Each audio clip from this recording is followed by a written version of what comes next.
It's October 31st. You're walking down the street surrounded by tiny superheroes, ghosts, and princesses shouting trick or treat and collecting enough candy to power a small city.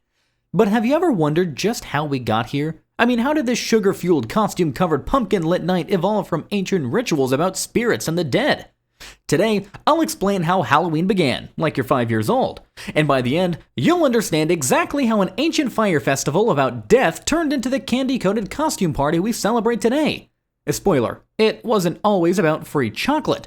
The story actually starts more than 2,000 years ago with the Celts, who lived in what's now Ireland, Britain, and northern France. They celebrated a festival called Samhain, which I guess is pronounced Samhain and not Samhain, like everyone, including me, says for the first time. Samhain marked the end of summer and the beginning of winter, the dark season when days grew short, crops died, and the world turned cold and mysterious.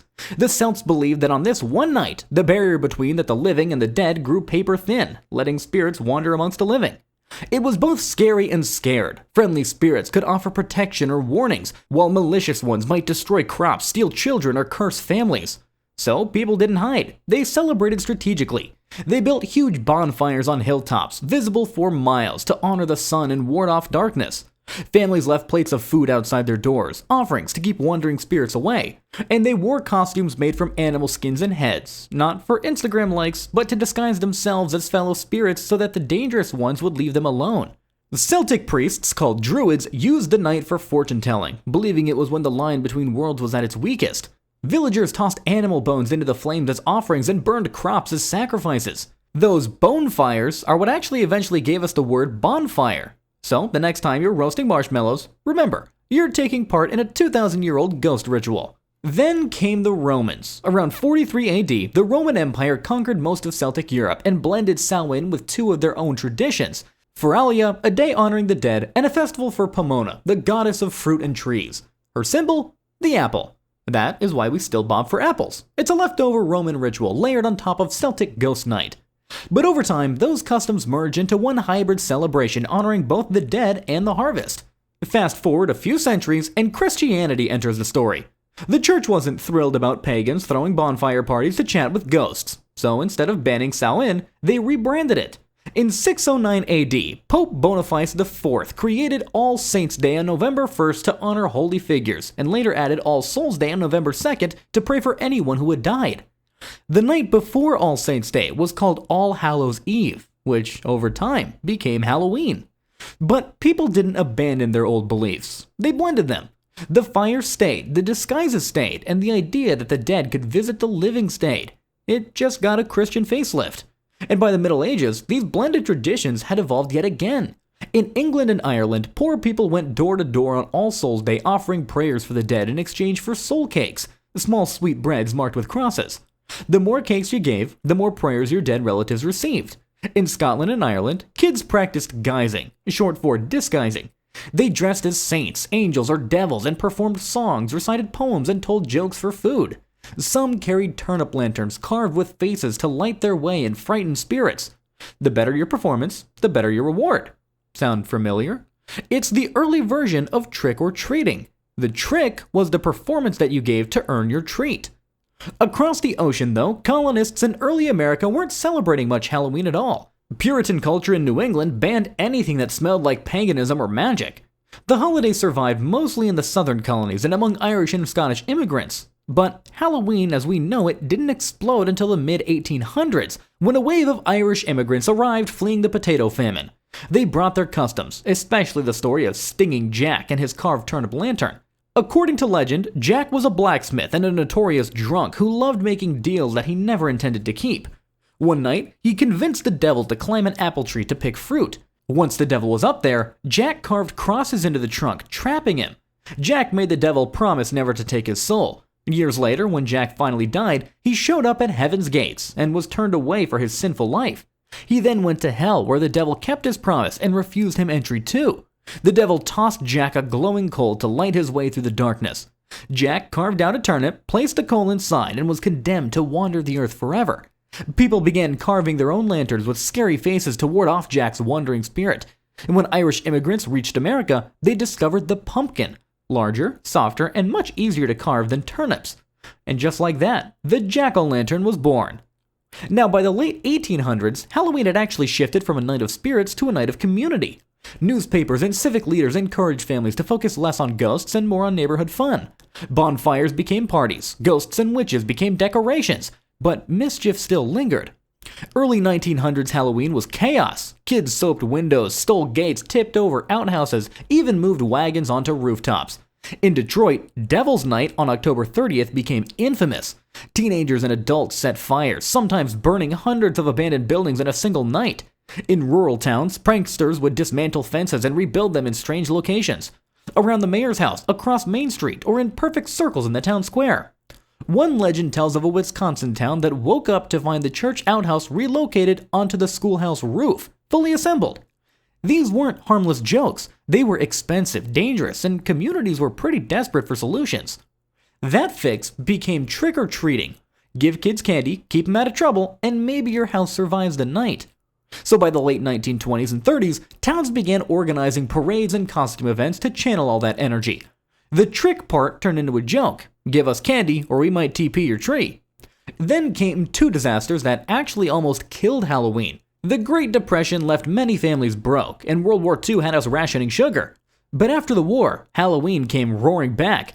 The 1950s were the golden age of Halloween. Suburbs boomed, neighborhoods were full of kids, and families finally had money.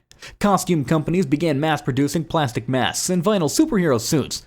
Ben Cooper and Collegeville cranked out millions of boxed costumes featuring characters from TV and movies, and for the first time, Halloween looked like the one we know today.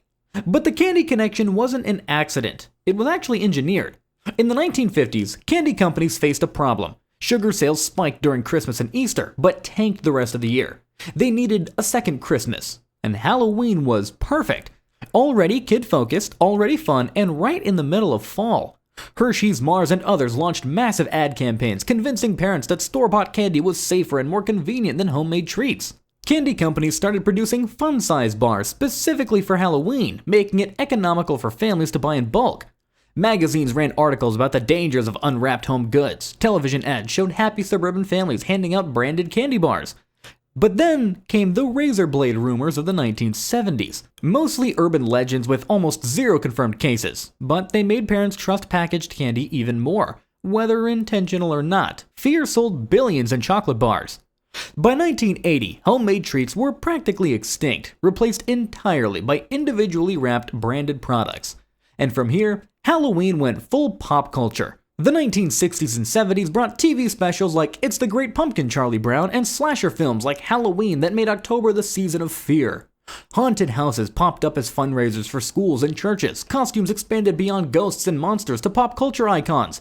Kids dressing as astronauts in the 60s, Star Wars characters in the 70s, and video game heroes in the 80s.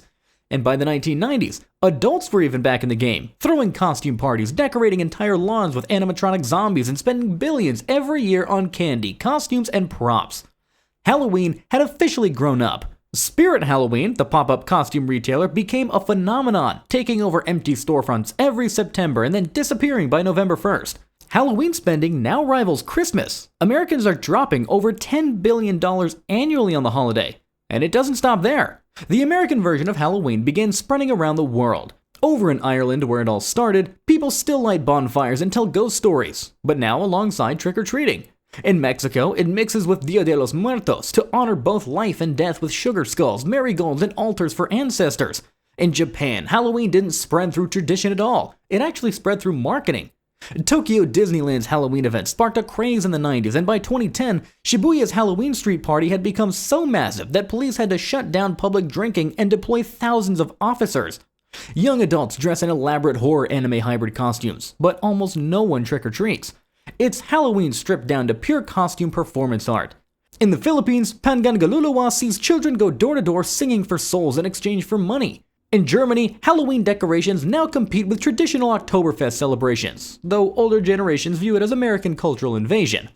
Even the costumes themselves tell a story. What began as animal skins meant to hide from spirits evolved into saints and demons in medieval Europe, and then into superheroes, celebrities, and memes. In the 1950s, kids wore generic witches and cowboys. By the 80s, there were Princess Leia and Ghostbusters running around. The 2000s brought iconic costumes and pop culture references. And now, thanks to social media, Halloween is a global costume contest. People spend months designing outfits to post online. Movie-quality makeup, elaborate props, coordinated group themes. It's part nostalgia, part creativity, and part chaos. Exactly what Halloween has always been about. And the candy? Well, the first trick-or-treaters got apples, nuts, or baked goods. Now it's a $3 billion candy economy. Bite-sized chocolate bars, sour gummies, peanut butter cups, and more. Candy corn alone sells 35 million pounds every year, despite half the population claiming to hate it. What started as offerings to spirits became a full-blown industry.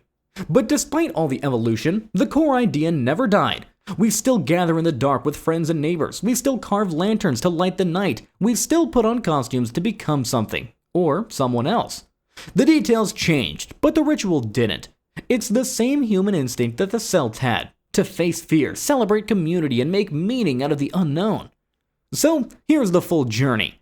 Halloween started as a Celtic fire festival to honor the dead, got rebranded by Rome and the church, crossed the ocean with Irish immigrants, turned from vandalism to organized trick-or-treating, was hijacked by candy companies, and then finally went global as the ultimate costume party, with or without the ghosts.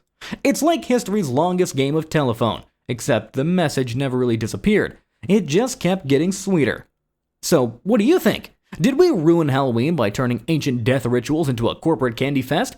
Or did we perfect it by making fear fun? Drop your take down below and let us know. Were you team Halloween peaked in the 1980s or team Spirit Halloween as a cultural treasure?